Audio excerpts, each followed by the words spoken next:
All right, folks, today is Thursday, March 7th, 2019. Coming up on Roland Martin Unfiltered, R. Kelly still sitting his ass in jail, but his living girlfriends, they talked to Gayle King of CBS News.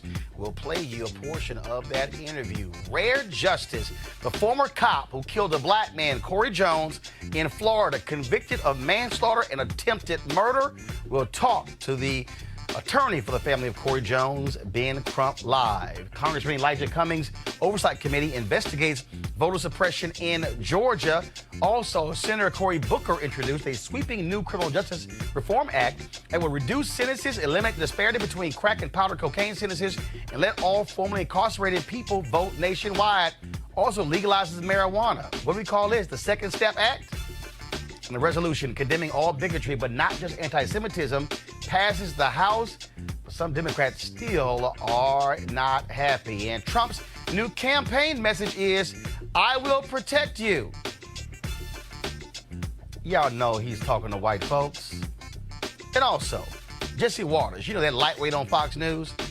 How is it he can't tell the difference between two black women who are television anchors? And big hat, no cattle, Sheriff David Clark, no longer welcome on Fox News. Don't have a job at the pro-Trump super PAC. Yo, what's up, Mr. Fake Metals? What you gonna do now? And also, I'll tell you about this shirt I'm wearing for St. Jude. It's time to bring the funk. I'm Roland Martin Unfiltered. Let's go. He's got it. Whatever the biz, he's on it. Whatever it is, he's got the scoop, the fact, the find. And when it breaks, he's right on time and it's rolling. Best believe he's knowing.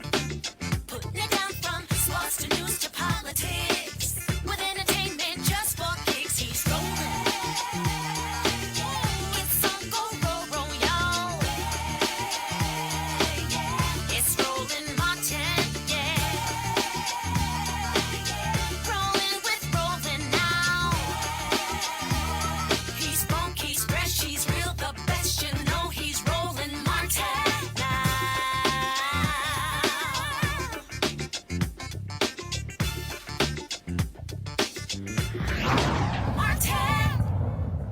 All right, folks, R. Kelly is still in jail in Chicago. He has not yet paid off the remaining child support he owes, about $100,000. This morning, Gayle King of CBS News aired her interview with two of the women. Remember, the family members have been fighting to see them. They have not talked to them in quite a very long time. Joycelyn Savage, she's 23. Asriel Clary, she's 21. Both of them live with R. Kelly. Of course, he is 52 years old now. Their families have been saying that they have been held against their will, that they are sex slaves to R. Kelly, but the two of them defended R. Kelly and attacked their parents. This clip courtesy of CBS News. This is the first time hearing, to be honest with you, that your parents are trying to get money from R. Kelly. Okay. Because your father told a very different story to me last night. Yeah, he's the manipulative. He's very manipulative, so he's the one you need to watch out for. But my dad and my mom, they started to send threats to both me and him. They said, oh, I'll put all your naked pictures all over the world. I'm going to ruin you. I'm going to ruin him. If he doesn't send $20,000 to this bank account by Monday, oh, I'm going to put everything out there and then $10,000 after that. You're trying to solicit me like I'm some hoe. I'm not. I'm your child. Exactly. Yeah, you sound very angry with your parents. You sound very angry and very pained. Tell me, Asriel, why you're crying. Tell me. I'm crying because you guys don't know the truth. You guys believe in some facade that our parents are saying. This is all lies for money. And if you can't see that, you're ignorant and you're stupid as because you want to be. All because that's the world we live in. Negativity sells. Exactly. Gossip is what sells. Rumors are what sells. Exactly. But Joycelyn and Asriel, this is more than gossip. This is more than just rumors. These are decades of allegations against Robert Kelly. We're not here to talk about decades. We're here to talk about what our parents are doing right now. Right. And what they're doing right now is all for money. Right. Neither one of you want to sing. What do you want to do in terms of a job or career? Are you happy just doing what you're doing? Honestly, I'm happy doing what I'm doing. I haven't figured out what I want to do with my life, but I know when that time comes, we know Rob is going to support us regardless. Right. Most definitely. He's our full support, and with his full support, and all we need is each other. So what are y'all doing?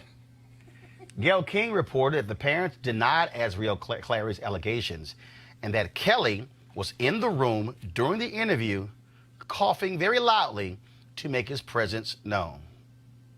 Our panel, Dr. Greg Carr, Chair, Department of Afro-American Studies at Howard University, Janice Mathis, Esquire, Executive Director, National Council of Negro Women, Robert Patillo, Esquire, Civil Rights Attorney. What the hell is Esquire? I'm just saying, what is that?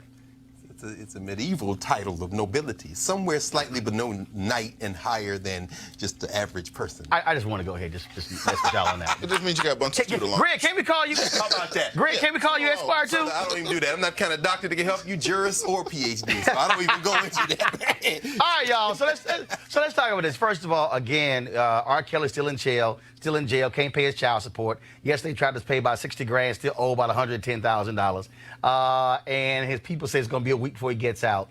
But this story also is interesting. The fact that here you have these two women, and we saw the documentary Surviving R. Kelly, where the parents talked about how painful it's been for them. One of the parents talked about being in court last week and how literally standing right next to his daughter, she would not even look at him. That she wouldn't even glance at him. He said it was as if she was in a trance. I don't care. You hear their allegations, which I need to see some proof saying the parents trying to get. But it has to be difficult if you are a parent and you can't even see your child. I don't care who you are. I mean, in the words of the sexual harasser in chief, the President of the United States, when you're a star, they let you do it. This is about celebrity. This is about and it's also fame. about unequal power. You got women who are not even half the age of R. Kelly. He's old enough to be their father. And he's wealthy, and he's rich, and he's influential in some circles. And so there's a vast inequity in their bargaining power. They can't see through what he's saying to them. They look at him as some kind of hero. And their parents, what do kids want to do always is rebel against their parents. The fact that their parents don't like him is enough for them to stay with him. But Jocelyn said, I mean, you know, I'll take the word lies out, but this is all for money. In other words, we're living in a society where I could absolutely believe that the parents would say that, and I could absolutely believe that those young people were in there, as you said, in that unequal power relationship, seeking power, seeking celebrity. My thing is, you know, R. Kelly is someone who is now become representative of a number of things. We got mental health issues in the black community, we got sexual abuse going on in the black community and violence, but it's in an ecosystem of celebrity when the President of the United States can be caught bragging about this kind of behavior on TV. And when he says about his own daughter that if she was of age, I would be dating her, we then turn into this spectacle day after day, this circus, and it becomes about black pathology. This is a circus. And the thing here, Patillo, for me is very simple. First of all, these women are of age. So frankly, the moment you become of age, you can do whatever the hell you want to do. The reality is R. Kelly is facing charges that he had sex with underage girls. Yeah. One of the people who they have based the charges on participated in the Surviving R. Kelly documentary, who went to his first trial to support him, and he slipped her his number at the trial. And then when he invited her to his house, she told him that she was 16 years old. That's still the issue. We can get caught up in, well, these two women, why they should be doing, why they shouldn't be doing it. The reality is, when a person is of age, and look, if it's different if it's human sex trafficking and stuff along those lines, you're being held against your will. That's right. The reality is, and I get psychologically everything, but How is it different than sex trafficking? no, because first of all, if it's sex trafficking, and when somebody is literally got you handcuffed or a gun to your head, or they're Or actually, your mind didn't change. no. But see, That's here's what the deal. sex I traffickers can't. do. Here's They the don't generally handcuff Yeah, no, but you. here's the piece though. I can't judge somebody's mind. I can't judge There that. are people who can. No, I understand that. But what I'm saying is, if two adults are sitting in a room across from Gayle King, and the people are there, and somebody says, Help me lead this fool. Information to believe that the parents are seeking money. Do you have any information that these girls are saying? No. Here's the deal. I don't have information they're not saying. What I am saying is, what we do know is that he is facing charges that deal with having sex with underage girls. That's really the fundamental issue, and really why they're actually giving an interview. Yeah, absolutely. I think this is probably a very bad idea by their lawyer to allow either the Savage girl or the other young lady or Mr. Kelly to speak to the press. Anytime your client is speaking, he is making things worse for both you on a trial level and for any future defenses which may be available. But from a kind of a macro point of view, when a lot of this stuff was hitting, I was over in Japan, and looking at American news compared to overseas news, you realize why it's hard for us to advance in many political and social issues. Because while the American CNN was reporting about R. Kelly and Jussie Smollett and Robert Kraft, the foreign news was talking about nuclear missiles flying over the Sea of Japan. It was talking about unrest in Venezuela, where you had people being shot on the border because of humanitarian aid. It was talking about unrest in Haiti. Oh, we are a celebrity-driven culture, which is why a reality show host is sitting in the Oval Office. Come on, brother.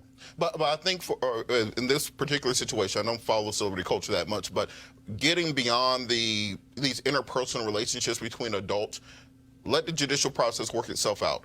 Allow Mr. Kelly to present his defense. If he's convicted, send him to jail. If not, then allow him to move on with his life. But we have bigger issues. But hold on.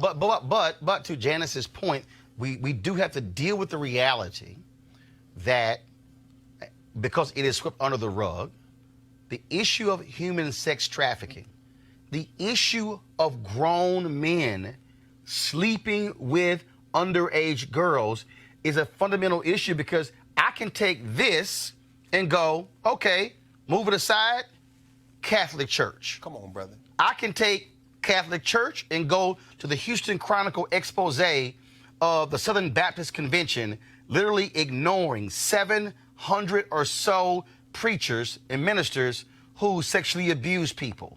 I can go to Hollywood. That's right. You have Bryan Singer, who is losing movies because the allegations of him having sex with underage boys. And so, look, the Daily Beast just reported in open court where billionaire Jeffrey Epstein and attorney Alan Dershowitz were having sex with underage girls. And so we can take R. Kelly away, but we're still dealing with a problem, Janice, in American culture.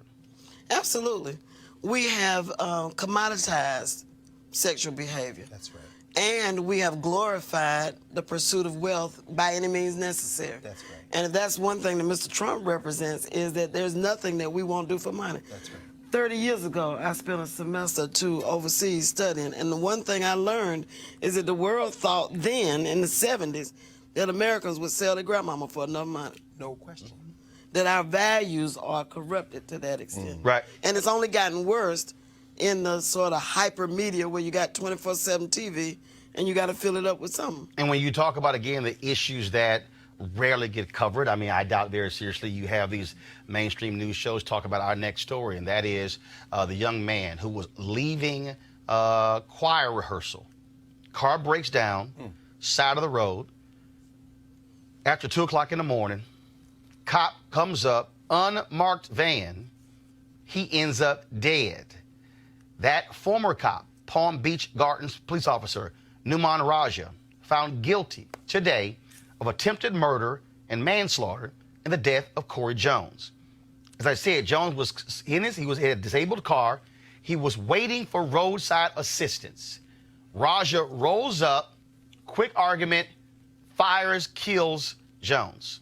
Joining us right now is Ben Crump. He is the family attorney for Cory Jones' family. Ben, describe for us the feeling of Cory Jones' family when they heard the jury say guilty. You know, Roland, it has been over 3 years since they have been fighting for justice. You know, we were on your show, and oftentimes things get swept under the rug. But his family, such a good family, such good character, they were relieved. They thanked God. They left the courtroom, and his entire family went to the cemetery, and they visited with Cory at the graveyard. It was deep. And then we had a press conference, Roland, and we came after we were at the courthouse with all of the media there. And his sister, who is practically 9 months pregnant, she's expected to have the baby now at any moment. She was asked, what is she planning on doing? And she said, having her boy child and telling him about who her Uncle Cory Jones was. And then she broke into song singing Victory Is Mine. And the whole family joined in, and it was a powerful moment because they are a deeply Christian family. Anquan Bolden, who played in the NFL, and Cory's brother, CJ, played in the NFL for 7 years. And so when you talk about Colin Kaepernick and what we take a knee for, nothing was more emblematic than that today. 3 years they've been fighting. So thank you, Roland, for being on the story when a lot of people forgot about it, and now everybody is trying to talk about it again. But we got to keep our stories alive because Cory was the best that we had to offer. Well, and that's the point, Ben. I mean, the reality is we can go a number of cases. We could talk about when those black women were raped by the cop in Holtzclaw in Oklahoma City. Frankly, look, mainstream media, they ignored it, didn't cover the trial. We kept covering it every single day. This is also why I keep telling people why they got to help us keep this show, Roland Martin Unfiltered, on the air, because there's no other show in America that daily that is talking about black folks, talking to black people and our issues. And when you talk about this trial here, I mean, it was just undeniable. First of all, we're going to play right now, folks. This is the cops debriefing Numan Raja after he killed Cory Jones. I thought it was a disabled vehicle on the side of the road or an abandoned vehicle. So I saw this vehicle and everything, and I was like, okay, I've got this vehicle on the side of the road, and, I'm going to check out with it, make sure everything's okay. I didn't think there was anybody in there, and as I got close to the vehicle, and the door swung open, and this guy jumps up, and I immediately got out of the van, and he's like, I'm okay, man. And at which point I said, hey, man, police, can I help you? And the second I said police, he jumped back, and I clearly remember him drawing and pointing a gun at me. I saw that silver muzzle, and he had, I can swear on this, he had a Laser Max laser in the guide rod in the gun, and I saw that red light of that Laser Max flashing at me, and I immediately just shouted, drop the gun, and sorry. It's like, take a deep breath. I remember pulling the trigger, I think 2 to 3 times. Now, then, of course, Ben Crump, we're about to play this second video. They're going to have you comment. Folks, this is the audio of Cory Jones on the phone with roadside assistance proving everything you just heard was a damn lie. Is there any buildings, landmarks, anything like that that I could use to pinpoint your address?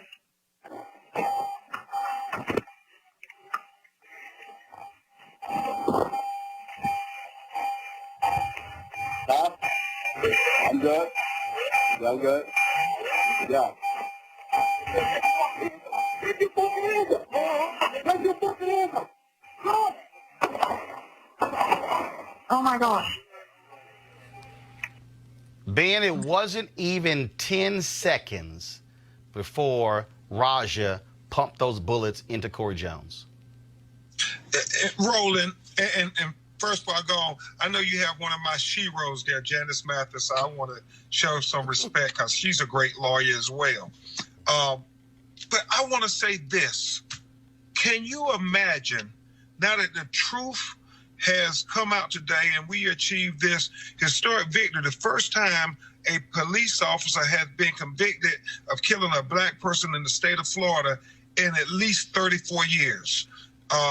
And so this is not only a victory over police brutality, but it's also a victory over stand your ground, because he had the audacity to say that he was standing his ground.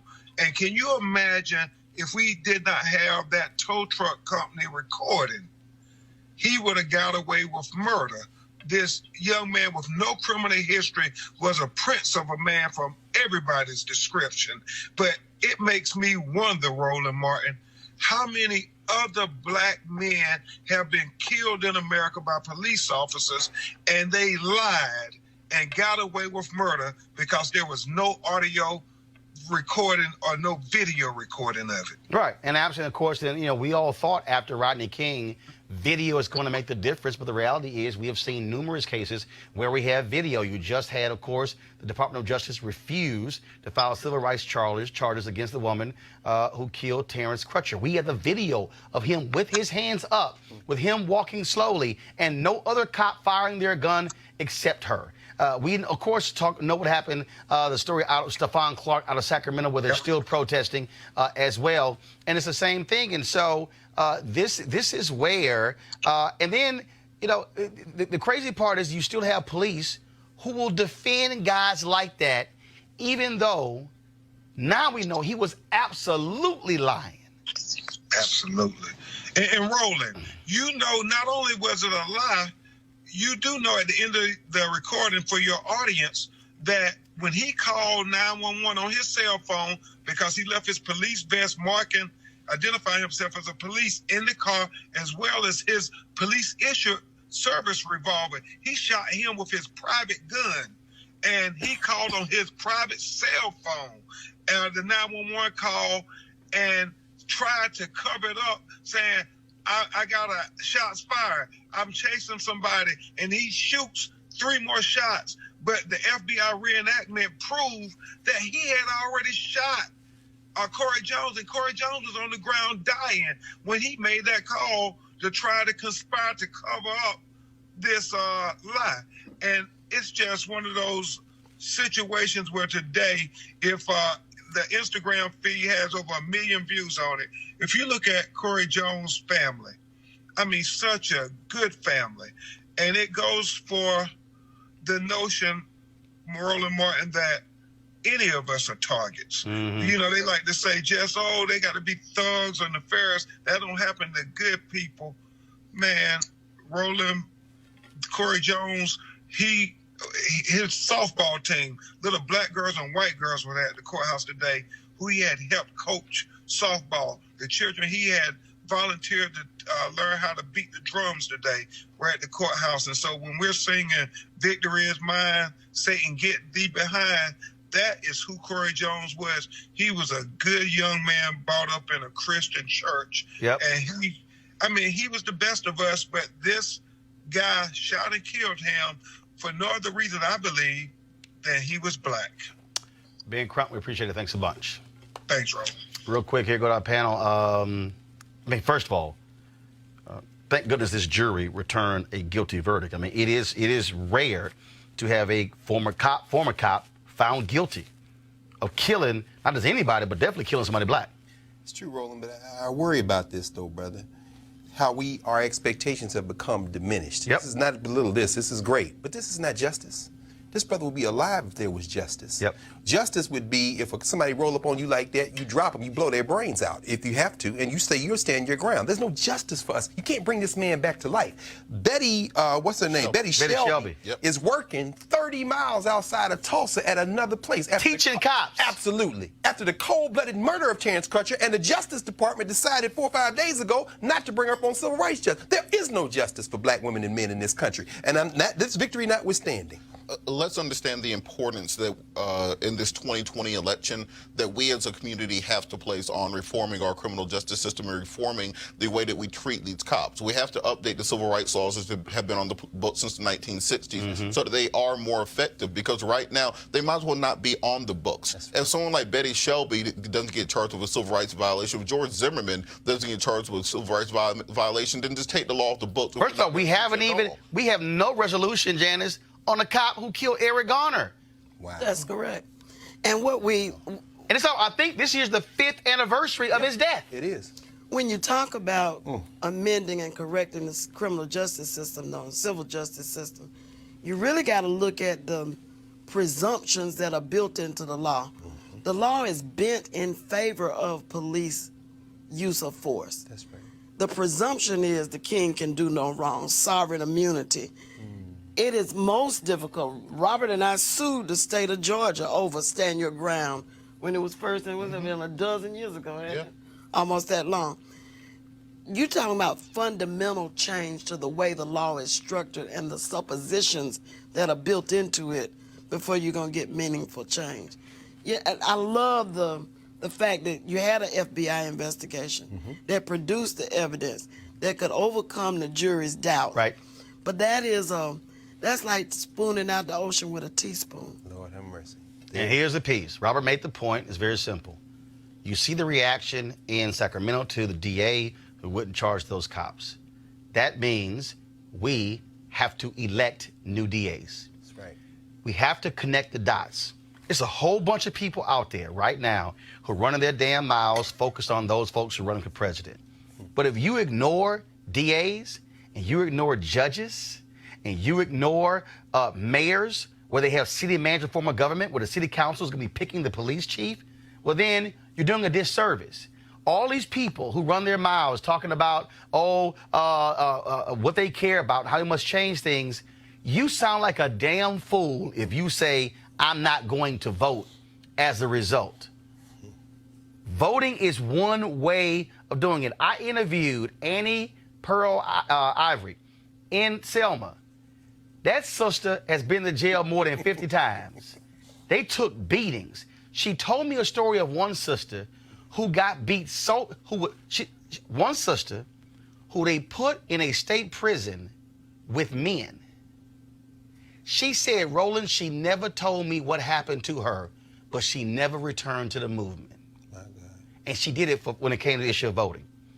You can be outraged and upset and mad, but if you sit your ass at home on election day, then you're part of the problem. It's as simple as that. No excuses. And so you'll be able to get justice for Corey Jones and then Stephon Clark and so many others if we throw out these people and you elect folks like Krasner in Philadelphia and Wesley Bell in St. Louis and Marilyn Mosby here in Baltimore County, Aramis Ayala, who's there in Florida. That's how we're able to do it. We're going to a break right now. We'll be back on Roland Martin Unfiltered in just a moment. Hey, fam, I want you to like, share, and subscribe to our YouTube channel, youtube.com/Roland S. Martin. And don't forget to turn on your notifications. All right, folks, of course, we are in March, moving towards the summer season. Many of you, of course, would love to get yourself in shape for a beach season or when it's time for you to travel and have a little fun. One of the ways you can get your body right is trying the D-Herbs Full Body Cleanse. That's right. If you want to remove processed food and toxic food, lose weight, and improve your overall well-being, getting you more energy, this is one way to do it. The folks at D-Herbs, a Black-owned company, they've got more than 27 different cleanses that you can try. Some 3 days, some lasting 20 days. And so you can pick which one suits your taste. Now, if you want to do that, this is what you should do. Go to dherbs.com, dherbs.com, to try one of their full body cleanses to help you get rid of that toxic buildup that's in your body. Again, dherbs.com, or you can call 1-866-4-DHERBS, 1-866-4-DHERBS. Use the promo code Roland when you go to check out. So again, the promo code is Roland. It is all about, folks, us trying to get ourselves healthy and well. This is one way for you to do it. I've tried their cleanse 3 different occasions, and so had no issues, no problems whatsoever. The last time, lost 18 pounds, and it's a matter of changing your mindset when it comes to the issue of food. So again, go to dherbs.com or call 1-866-4-DHERBS, 1-866-4-DHERBS, and we thank the folks at D-Herbs, A.D. Dolphin, for being a partner with Roland Martin Unfiltered. Hey, fam, want to check out Roland Martin Unfiltered, the blackest show on all of digital, cable, and broadcast. Check out our audio podcast. There's only one daily digital show out here that keeps it black and keep it real. It's Roland Martin Unfiltered. Press play.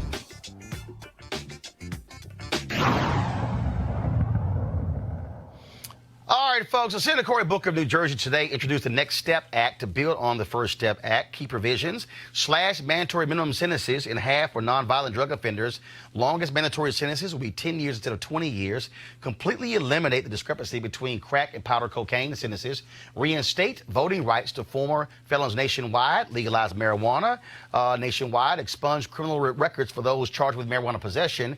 And invest money into communities harmed by drugs. All right, Janice, I'm going to start with you. What do you make of this bill here? Well, I think that marijuana as a business is here to stay. It has medicinal uses. You hear a lot of jokes on the street and among some very upright citizens when marijuana was strictly illegal and we tried to make money off of it, we went to prison. And now that it is being legalized, we ought to be able to share in the profits.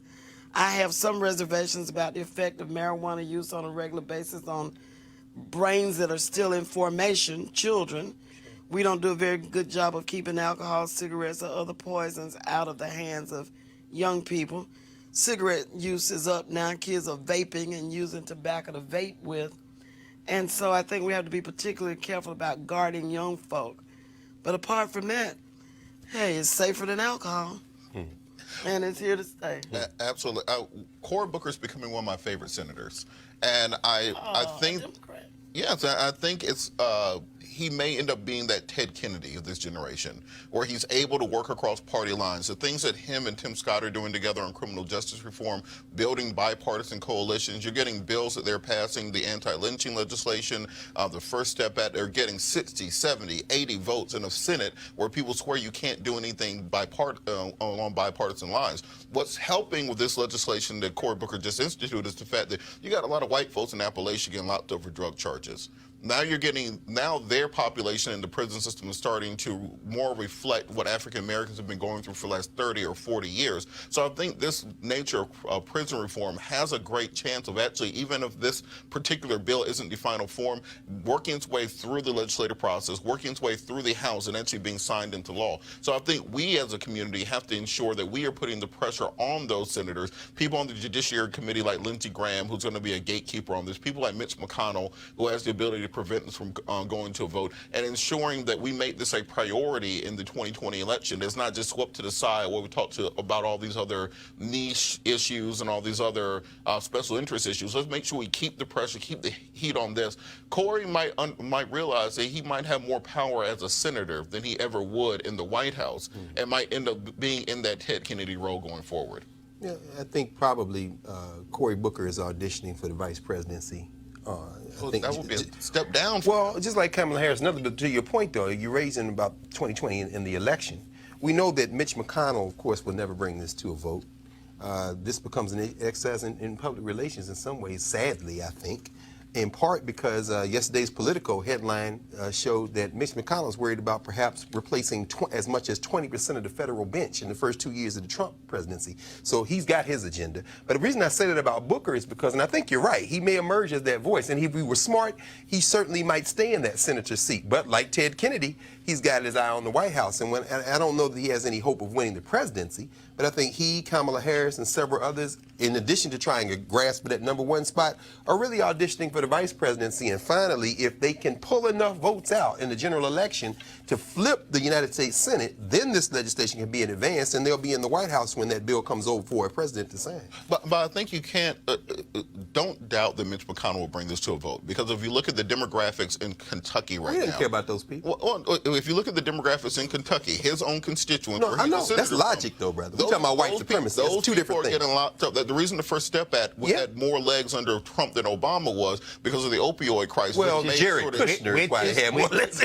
Which is why, Janice, what the person who's running against Mitch McConnell should do in 2020 is, if I'm Democrats, I bring that person into the fold. Come on. Have them making the points that you're making and say, Mitch, that's right. Are you ignoring the folks here at home?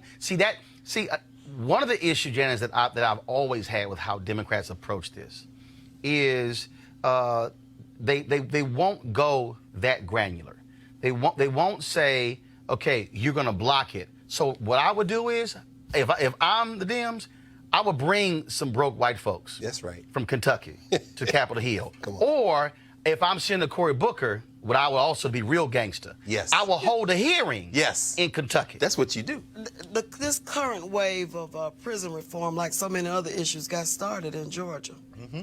And it got started not because there was any sympathy for black defendants or injustice in the black community, but they would spend $1 billion a year keeping folk locked up, and it just got to be too expensive. Right. Mm-hmm. That kind of practicality is what seems to move politicians like, I think, the whole swath.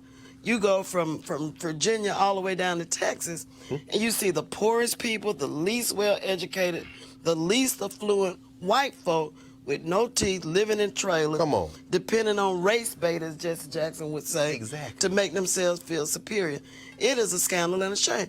What's the boy that was Attorney General? Which state? Jeff Sessions. Sessions. Yeah. Sessions represents some of the poorest people in this country. Sure. Right. Didn't care. And oblivious to it. But again, but this is, to me, how you do it. And I know somebody sitting here watching saying, oh, there we go again, because, you know, if you highlight white folks, stuff get changed. It's called America. Okay? And again, at the end of the day... Well, that's what Bobby Kennedy did in Appalachia. And that's Jesse how Jackson. we got food stamps. And Jesse Jackson, go ask Ron Walters. If Ron Walters were here, he'd be saying exactly what you're saying. Right. I mean, so and again, so how you able, if you want to be able to have that impact, my deal is you bring some of the poorest, brokest white folks and have them telling their sob stories of their families being sent to jail for 40 years for meth, and then say, Senator, are you going to vote against this bill? Come on. Use them. And also, let's not forget, part of the reason that we have a very different response to the current drug epidemic than to when our communities were part of the drug epidemic was because our drugs came from somewhere else. Cocaine came from South America. Opium came from India and Pakistan and there. You can make meth out of stuff you find at the pharmacy. You can take Drano and some Sudafed, cold medicine, and because you can't regulate that, you can't say that, well, we're going to stop Sudafed from coming into the country. That means you have to deal with the social justice and the criminal justice ramifications of it. That's right. And that's why you get Opioids are prescribed. exactly. And Right. so that's why we actually have a chance to make movement on this because these people in Kentucky, Chuck Grassley's now affected by this. Mitch McConnell's affected by this. Lindsey Graham, they're affected by this, so they have to they can't just give it lip service. There you go. Now the white folks have fallen out. Now they are concerned. Okay, so guess what? That's where you use those same fallen out white folks to advance legislation as also is going to impact black folks. I got to ask y'all about this here, of course. Today, Democrats finally approved this resolution in the United States House dealing with the issue of condemning anti-Semitism. It's been drama all week because there's a lot of pushback among African Americans and the folks in the CBC, House freshmen as well, because they want to initially target Congresswoman Ilhan Omar because of her criticism of Israel. Well, then Democrats said, no, y'all better go ahead and expand that sucker. And so let me read for you the resolution. The resolution says, condemning anti-Semitism as hateful expressions of intolerance that are contradictory to the values and aspirations that define the people of the United States, and condemning anti-Muslim discrimination and bigotry against minorities as hateful expressions of intolerance that are contrary to the values and aspirations of the United States. That's one long-ass sentence. Congressman Cedric Richmond, he spoke in favor of this resolution.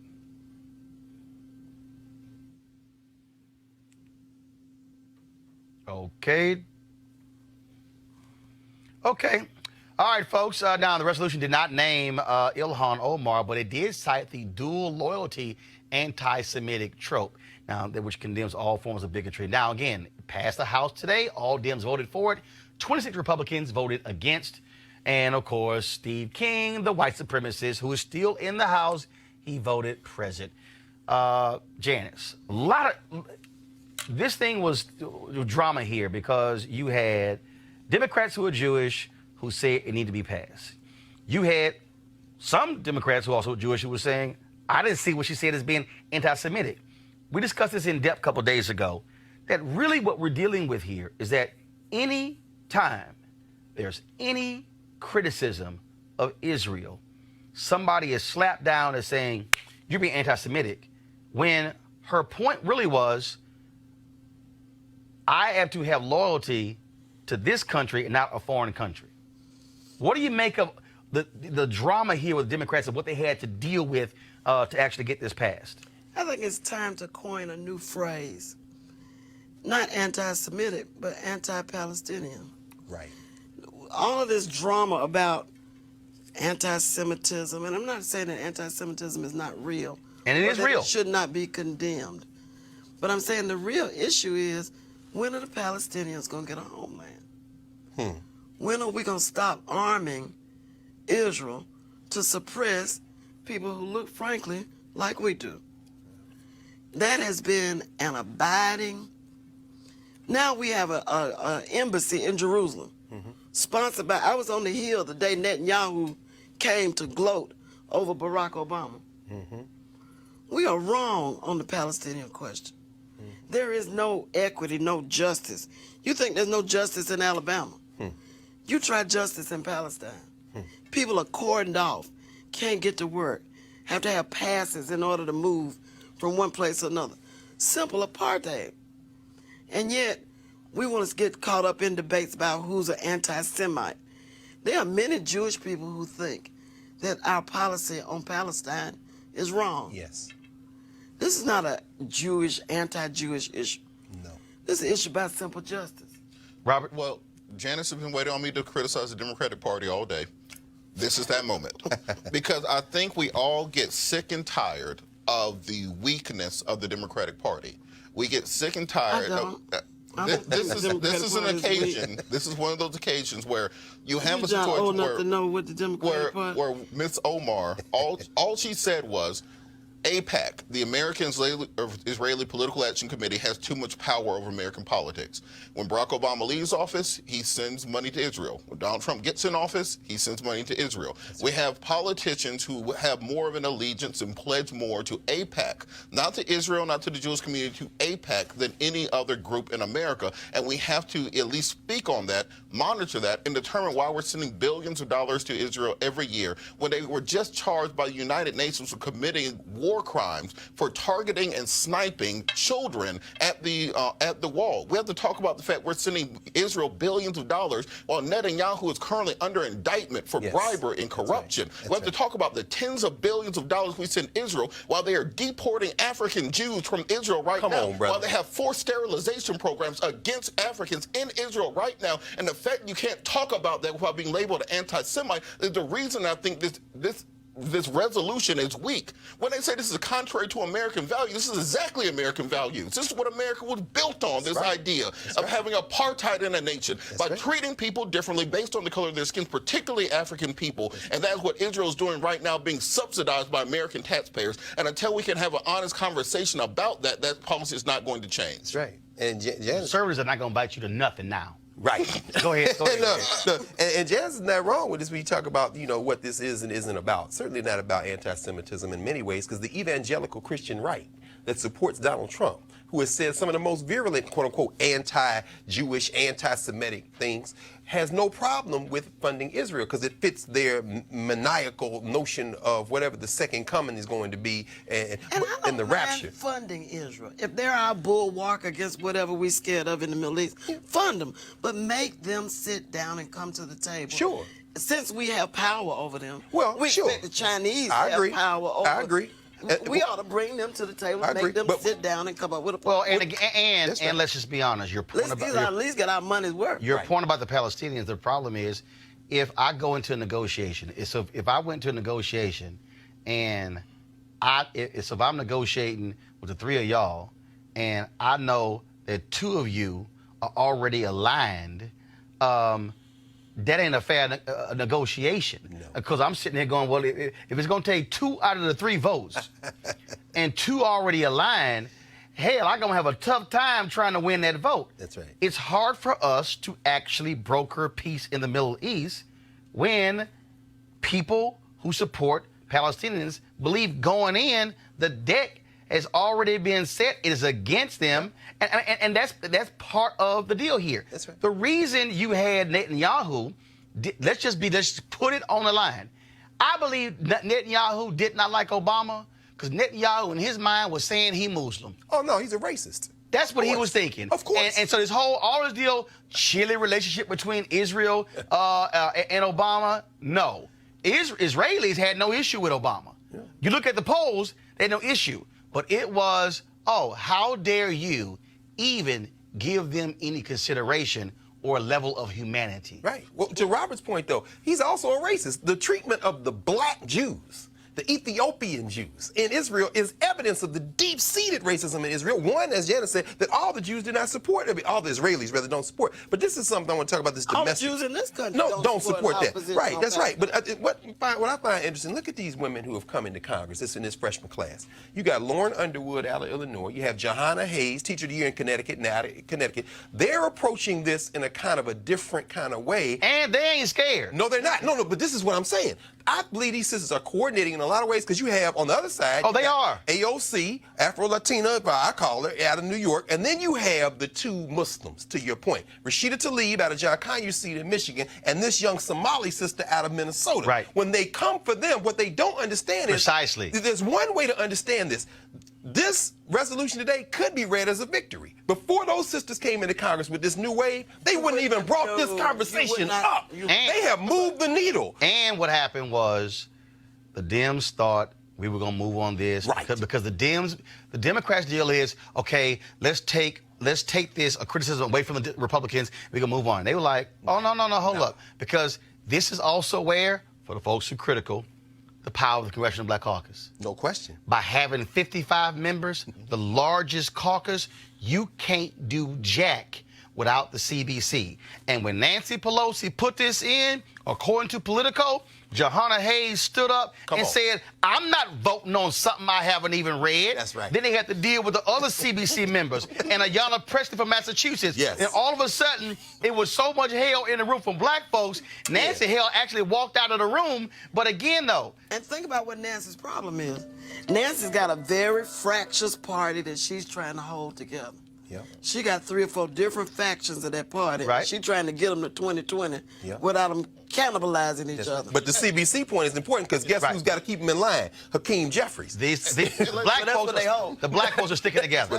Let's also not forget that Netanyahu has been in power in Israel on and off for about 25 years. That's true. Longer than Putin has been in power on and off in Russia. Netanyahu's been in power. We either address this or we don't, but we cannot continue just to kowtow to foreign governments. All right, y'all. I saw there was an article today in Atlanta.com by Ron Brownstein called Trump Settles on His Re-Election Message. This is what he said: I'll protect you is the new I alone can fix it. His basic point is that his base is under siege from Democrats, liberals, elite, city people, college graduates, women.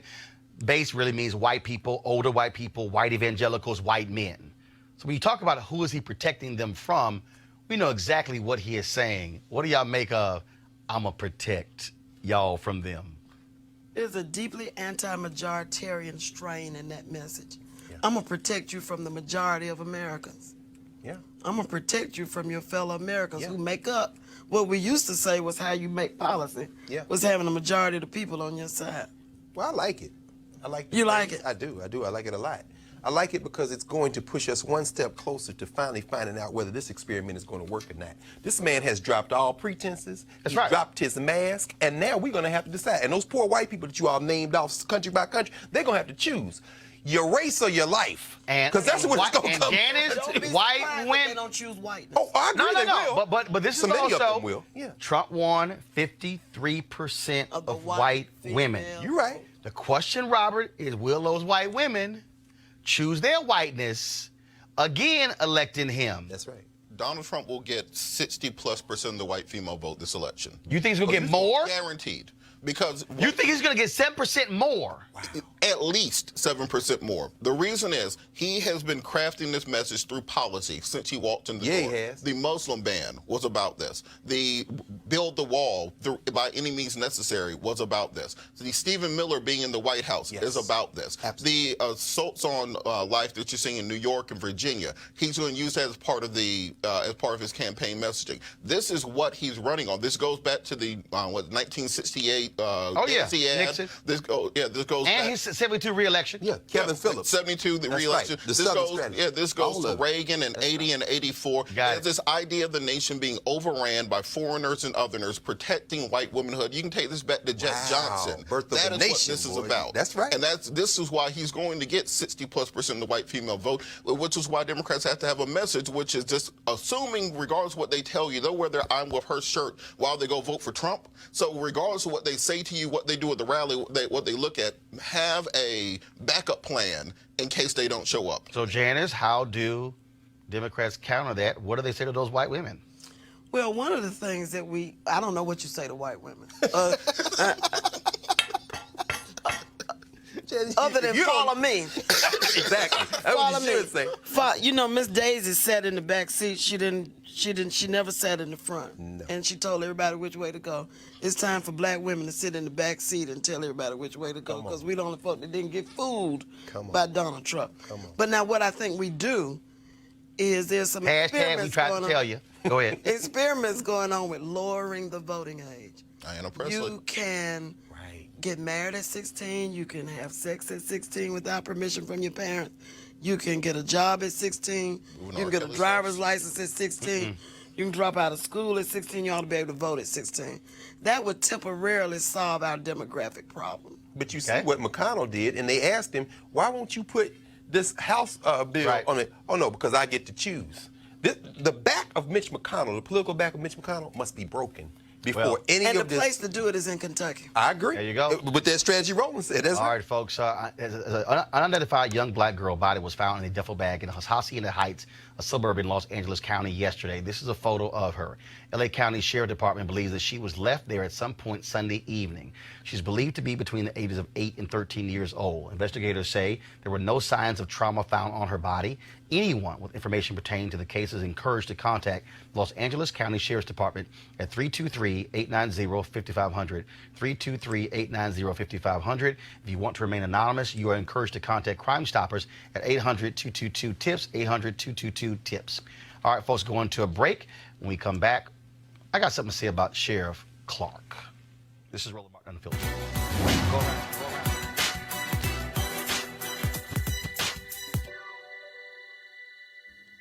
Love is like a virus. It can happen to anybody at any time. Novelist and poet Maya Angelou.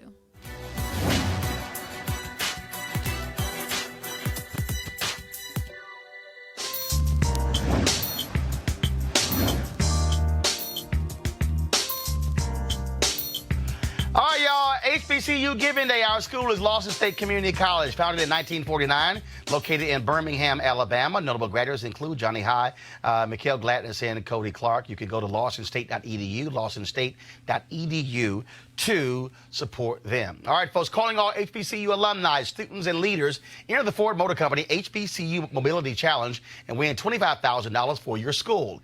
Building on their long-term support of HBCUs, Ford is looking to improve mobility in HBCU communities through innovative solutions. The winning program will receive a grant up to $25,000 to implement their proposal. The deadline to apply is March 31st, 2019. Go to this site, FGB.Life, FGB.Life, for more information and to apply. Ford goes further in our community, and we thank them for being a partner here at Roland Martin Unfiltered. All right, folks. So let's go ahead and talk about crazy white folks. Okay, well, actually, no, we're going to talk about crazy white folks. Okay, so Jesse Waters is one of them, works at Fox News. He cannot tell the difference between two black women. They were talking the other day about Gayle King's interview with R. Kelly. This fool said this.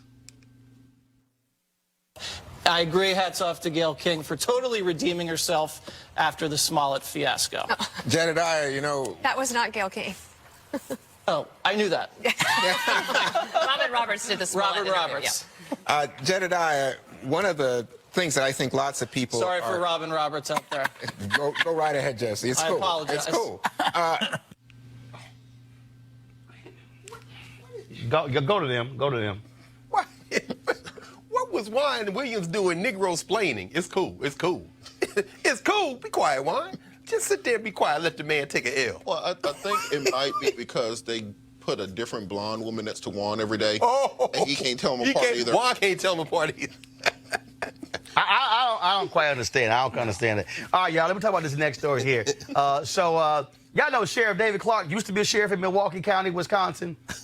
The one who was so scared we were going to get his ass whooped in re-election that he chose not to run. Then he thought he was going to get appointed to several positions in the Trump administration, and he kept getting blocked because he ignorant. the same one with them fake-ass medals he's always wearing on his shirt. You know, probably, remember the scene from I'm Gonna Get You, Sucker? I won this one for typing. Yep. I won this one for shorthand, and that's Sheriff David Clark. Well, here's the deal. The Daily Beast is reporting that he ain't been on Fox News in like a year.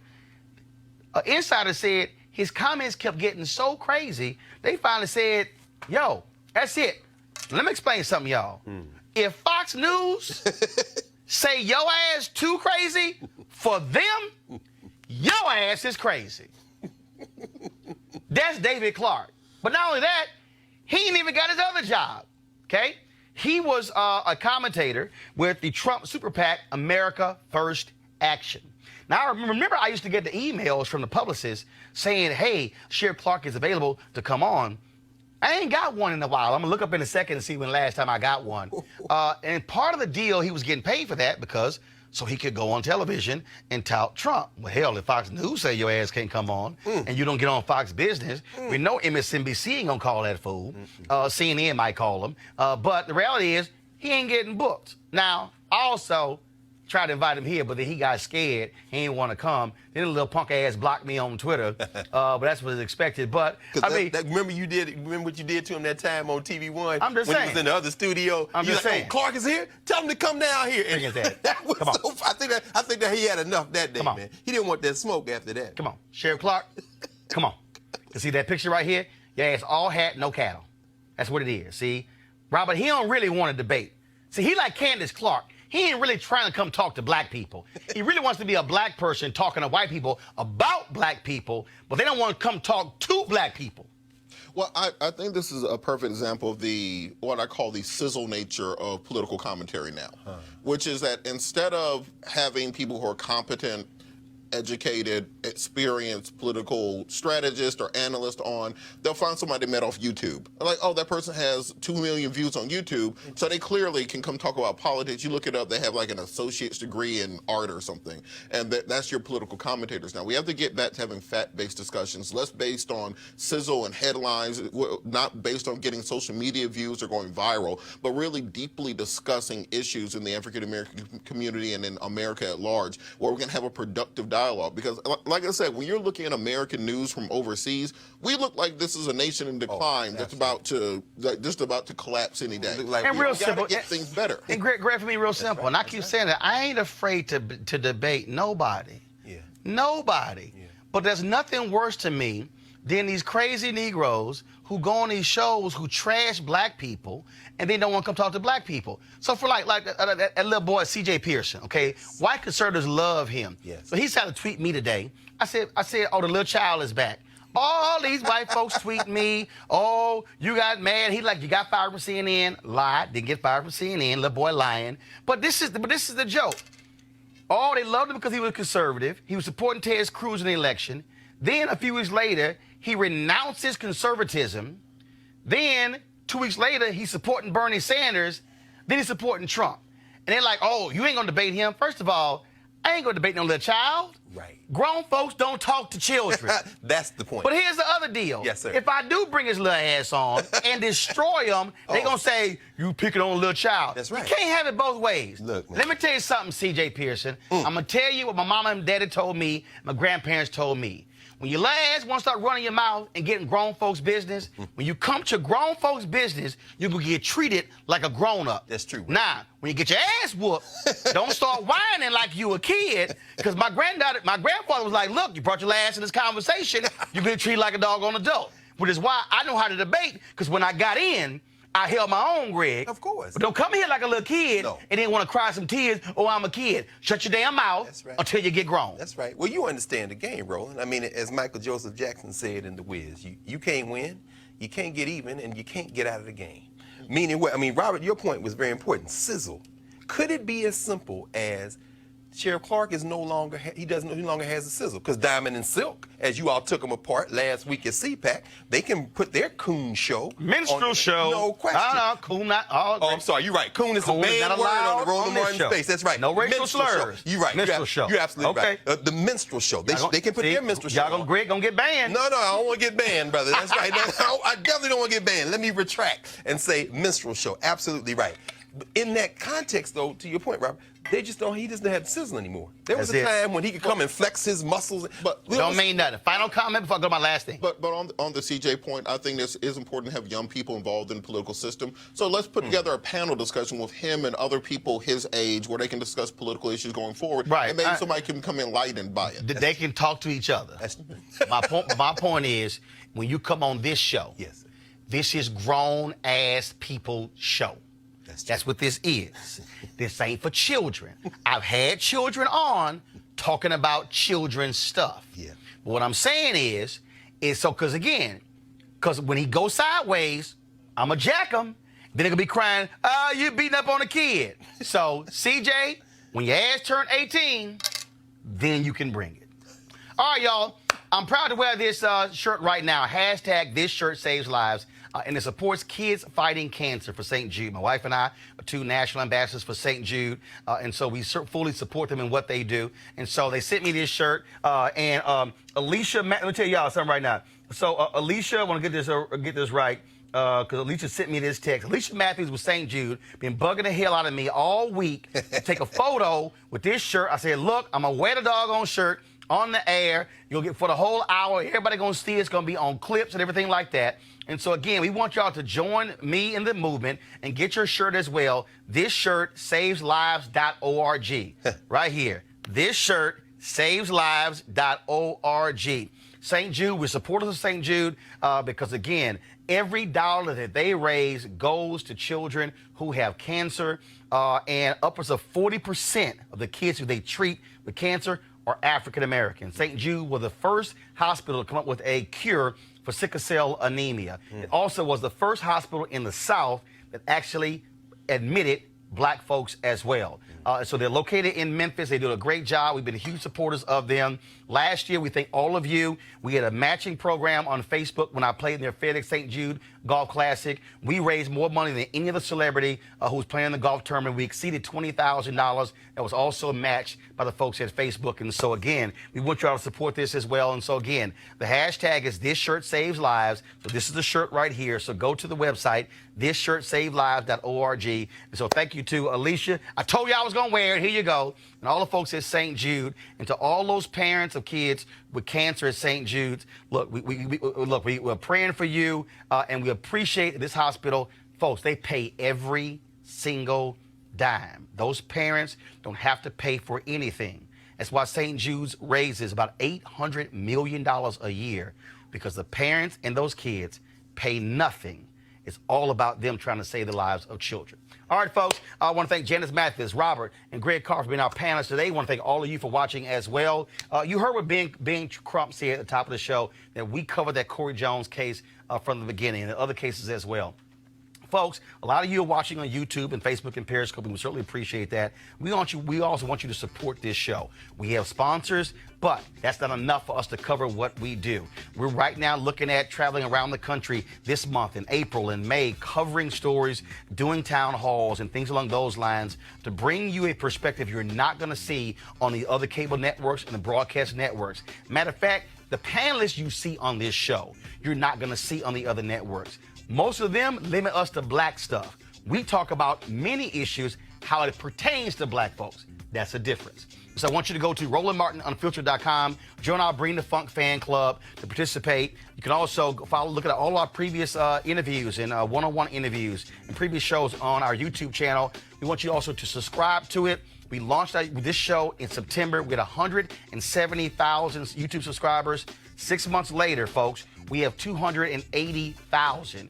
Not that many shows out there that have had that kind of growth in 6 months. And so go to RolandMartinUnfiltered.com or join our Bring the Funk fan club. Every dollar, $5, $10, $50, $100, $500, $1,000. We have one donor who gave us $10,000. This is all about us telling our story unapologetically and us controlling the narrative. I'll see you guys tomorrow. Holla!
You want to support Roland Martin Unfiltered? Be sure to join our Bring the Funk fan club. Every dollar that you give to us supports our daily digital show. There's only one daily digital show out here that keeps it black and keep it real as Roland Martin Unfiltered. Support the Roland Martin Unfiltered daily digital show by going to RolandMartinUnfiltered.com. Our goal is to get 20,000 of our fans contributing $50 each for the whole year. You can make this possible. RolandMartinUnfiltered.com. Hey fam, want to check out Roland Martin Unfiltered, the blackest show on all of digital, cable, and broadcast. Check out our audio podcast. There's only one daily digital show out here that keeps it black and keep it real as Roland Martin Unfiltered. Press play. You want to check out Roland Martin Unfiltered? YouTube.com/Roland S. Martin. And subscribe to our YouTube channel. There's only one daily digital show out here that keeps it black and keep it real. It's Roland Martin Unfiltered. See that name right there? Roland Martin Unfiltered. Like, share, and subscribe to our YouTube channel. That's YouTube.com/Roland S. Martin. And don't forget to turn on your notifications so when we go live, you'll know it.